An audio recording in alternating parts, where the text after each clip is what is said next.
Time now for the Morning Mix, where we weigh in on all the stories everyone's talking about. Top of the list today, what was going on with those suburban spies? Plus, talk icon Larry King is stepping down. Who's going to take his place? And the free agent race for LeBron James is on. Who's going to win it? Here to mix it up, D.L. Hughley, who's a comedian who also hosts a talk show here on KISS FM in New York, and Republican strategist Margaret Hoover. I guess politics runs in your blood. Great-granddaughter of President Hoover. Wow. Let's start out with this spy case, because this caught all our attention this week. You have Anna Chapman, downtown party girl, who's one of the spies right there. You see her. She's my neighbor. She's your neighbor. We're right around the corner from where I live, yeah. So did you know her? No, didn't know her, but just spies in the neighborhood. Well, you know, could have been in my Starbucks. Well, it could have been a great contact. She's got a contact with President Hoover's great-granddaughter. Right. Also, you have the suburban family, the Murphys, just going on living a very normal life out in suburban New Jersey. Dale, what did you make of all this? Well, you know, it's hilarious. I remember a couple of years ago, I heard some conservative talk show hosts on the radio talking about spies, Russian spies, and other. I mean, it's just the headlines are amazing. We have pirates in Somalia and Russian spies on the Eastern Seaboard. So I feel like I'm watching Boris and Natasha. But it is amazing that they always like move into the suburbs and with Murphys, like they never move to the projects. It's always like you think they have a better life. right. Yeah. And then they're not even charged with being spies. They're charged with not disclosing that they work for a foreign government, which is weird because if you're a spy, you're not supposed to let anybody know you're a spy, right? I loved one of their contacts back to Russia. They wanted help with the mortgage. They thought it was time to buy a house, turn into the American dream. Such a throwback to the Cold War era. I mean, it's almost like sort of the times we grew up. I think President Obama and Medvedev are eating cheeseburgers together, and then here we are have sort of this old Cold War era. I think it shows that with the reset relations, the Obama administration is going to do everything they can so that this doesn't derail the reset. No, but I think what it does show is that it's going to take more than just words to rebuild mistrust for decades and decades. Well, in part because of, you have President Medvedev who says he's in charge, but also you still got Putin over there in Russia. He joked with President Clinton about it, saying, what are you guys doing overreacting to these people? And this did seem like pretty low level But stuff. they were the pre-spies. They weren't even the real. They were the spies that come in and warm everything up. Connections in the policy-making community. I mean, this isn't like highly volatile stuff. Could have gotten any of it on the internet. Okay, let's move on. Larry King.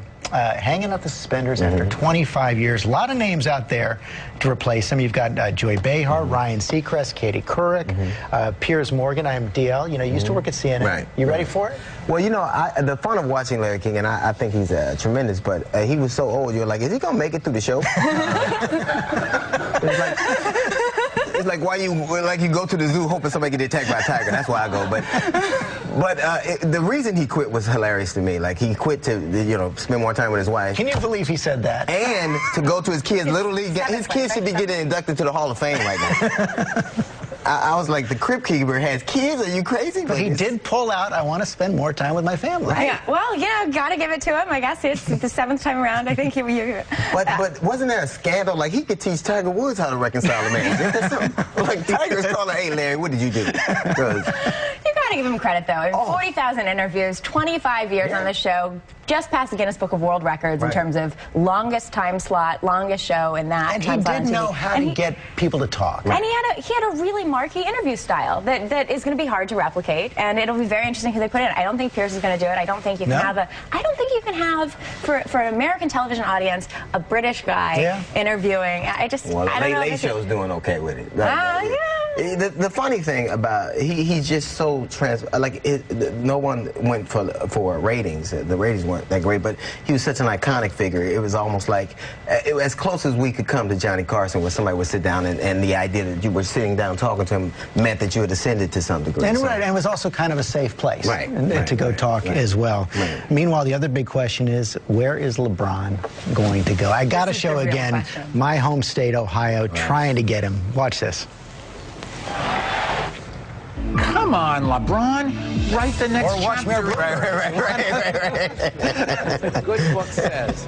Lead us to that. That's okay. Forget about it. Right? This is remarkable. What you have is you have an all-out citywide campaign, authorized citywide campaign in every taxi cab in New York. It's, come on, LeBron. We got to get LeBron. The reality is, if he comes here to New York, I mean, the Knicks haven't won a championship since I've been alive. So if he comes here, is this the rebirth for LeBron? The issue is. Well, if he goes to New Jersey, I'm pretty sure that guy's a Russian spy, is all I'm saying. Well, this is the great story, Mikhail Prokhorov, the billionaire. Yeah, I'm like, but the idea that, well, I'm a Laker fan, so I don't really, I have no dog in this race. But I think that if he goes to Miami with that triad of him and Bosh and Wade, everybody thinks that that's a sure thing. But they lost in the Olympics. They lost in the Olympics and had to bring ancillary pieces of them. If he goes to New Jersey, there are benefits there. If he goes to Chicago, but I ultimately think he'll stay. Guys think he's going to Chicago. If he goes to Chicago, I mean, sure, he'll have a team, but he's going to be in the shadow of Michael Jordan's 6 championships. Yeah. I mean, can you win 6 championships if you go to Chicago? That's a big shadow to be under. He needs to win 1 championship, though, and Chicago may be the place where he has the best chance combination. of doing it. I think he's staying in Cleveland. I really do. I think he does love Cleveland. Yeah, well, my family's from Warren, Ohio, and I'm telling you, and I've never seen a black guy so welcome anywhere. Like they're recruiting black people now. That's amazing. One of the arguments that people make against Cleveland, I hope he stays in Cleveland as well, is that the only way he's going to grow up, be a big star on a world stage, is if he leaves home. Well, ultimately, I hope that's not true, because I think that, when you look at people who have been very successful in whatever they've done, they kind of did it.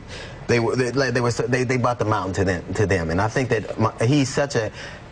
For whatever it is, Akron has a pull on him, and I think that he'll end up bringing pieces there, and I think that he'll stay in Cleveland. That's what. And that is the last word today. We are out of time. That was terrific. Thank you both very much. We'll be right back.